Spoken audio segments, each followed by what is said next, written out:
All right, welcome back. Harmless Dave talking about, you know what, Ukraine and Russia. Um, it was the battle of the speeches today. You won't hear much about the Putin speech over in Western media, Fox News included, who used to be the fair and balanced channel a long time ago. Of course, they dropped any pretense of that and has moved on to be a full propaganda channel with one really good person on there by the name of Tucker Carlson. But I don't know. Everybody else, they're neocons, and sometimes they're really blunt neocons. Other times they're trying to be like, diplomatic about it, but they can't stand Russia. They can't stand Putin. And I understand their frustration because, they've been taught for generations to really distrust and dislike, the Russian leadership and the Russian people. But this isn't your grandfather's Soviet Union anymore. And the two speeches, very interesting. Zelensky goes before Congress and he's begging for stuff like, please help me. Please send more planes. Please send more ammunition. Please set up a no-fly zone. And people over there in Congress are listening to it, and they're taking it more seriously than I wish they would. But for some reason, this propaganda. Look, we had the pandemic propaganda plan in place, and it worked flawlessly. And I don't care if you agree with me on the pandemic or not. It was an amazing, just brainwashing plan that worked very well and was spearheaded, by the way, through all of the large social media platforms where you would open up your page and there would be a survey or a greeting of some kind telling you, this is what you need to do. This is how you need to think about something. And it's really troubling because as I just look at this, I'm thinking we obediently went from that to where we are now. And we were told what to think about it. And everybody who thinks that way is virtuous and a good person. And everybody who doesn't think that way, look, you can disagree between, for instance, capitalism and socialism, right? You can have a strong disagreement on which works.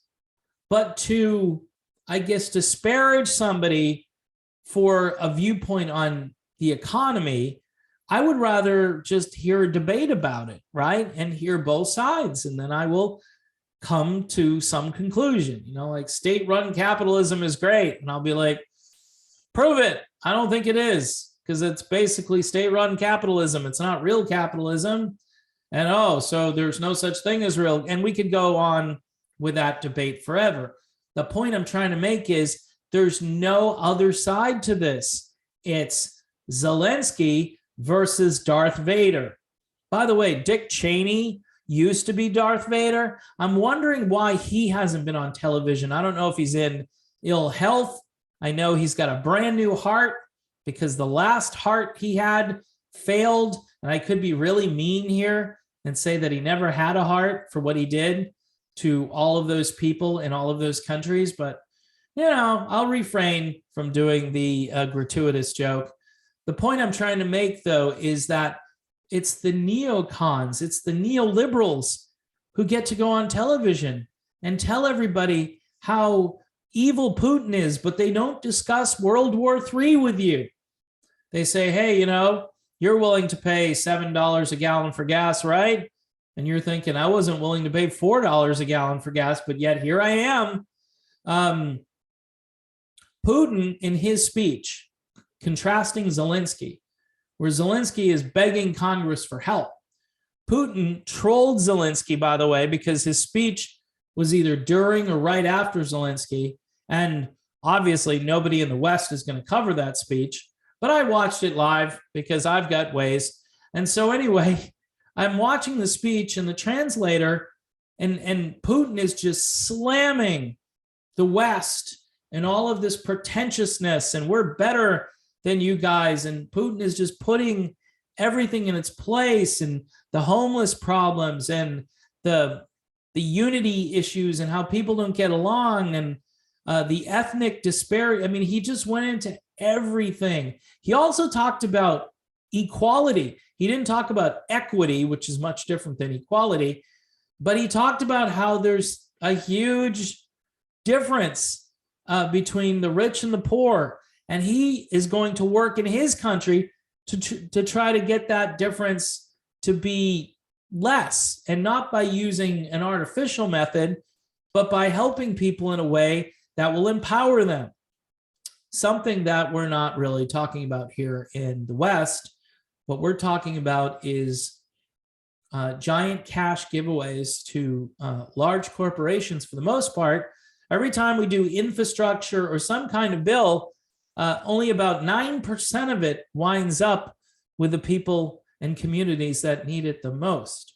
I mean, I'm not against all government spending, but if you're going to jumpstart the economy with fake money, could you at least give it to the people who need it so they can have a temporary reprieve from this double-digit inflation? By the way, 7.9% was the number we were given. If you adjust it for 1982 metrics, that number is 15%.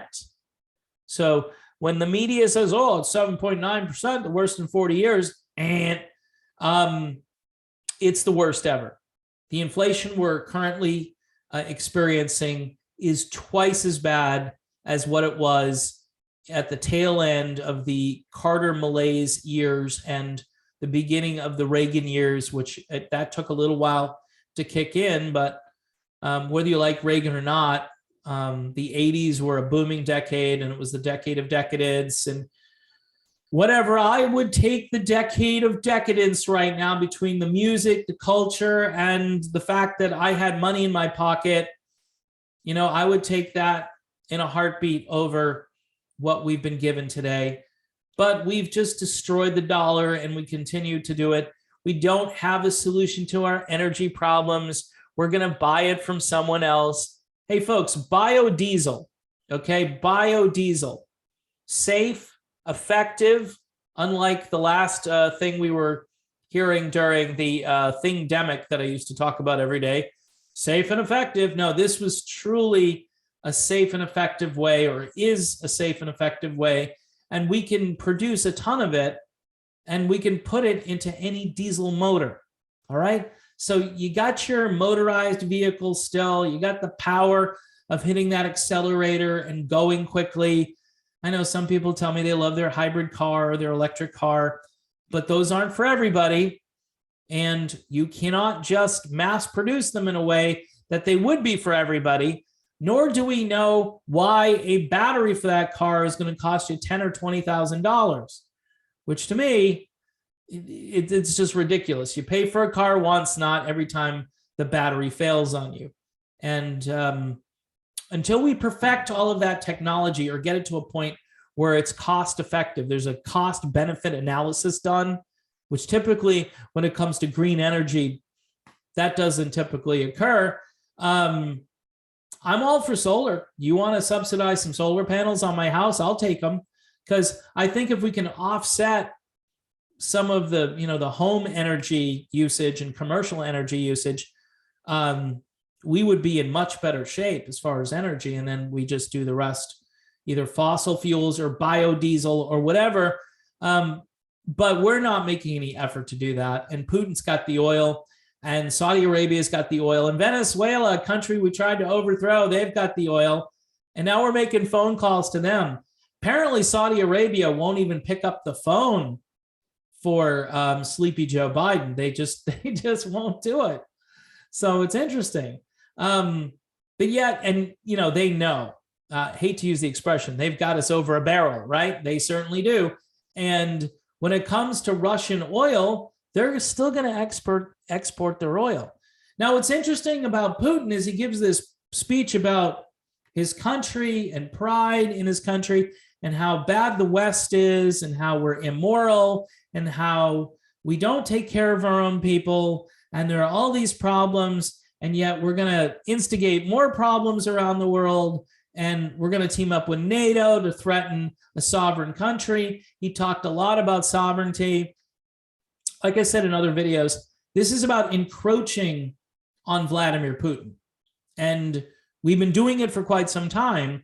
And the Ukraine thing, the coup in 2014, taking over the government, installing our own puppet, we do that quite a bit. And then the puppet decides to attack all of the ethnic Russian population in eastern Ukraine. And that's why we are where we are now.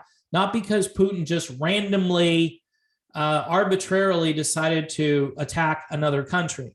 But that's what you're hearing every day in the so-called mainstream media.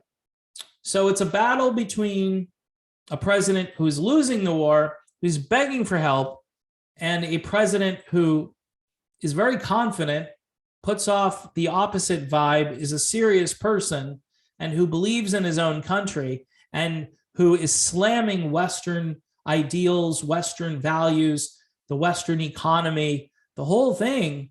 And I'll tell you, Putin looks like daddy, and Zelensky looks like, he needs, a timeout. So that's my take on this. You may disagree with it. That's fine. I'm just hoping the no-fly zone thing never happens, because that's World War III. And at that point, all bets are off. And then people could say, see how evil Putin is, even though we kept poking and poking and poking the bear. I mean, there's really no excuse for nuclear weapons.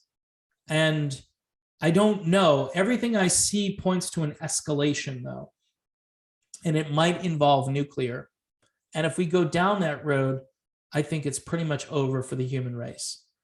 So that's my video on the topic. Please subscribe to the channel. Also, I am trying to upload these videos over to Odyssey as well. So if things kind of go south here, you have Rockfin, you have Odyssey, and we'll continue on no matter what, in one shape, form, or another. We will continue. Thanks for watching, and I will see you soon.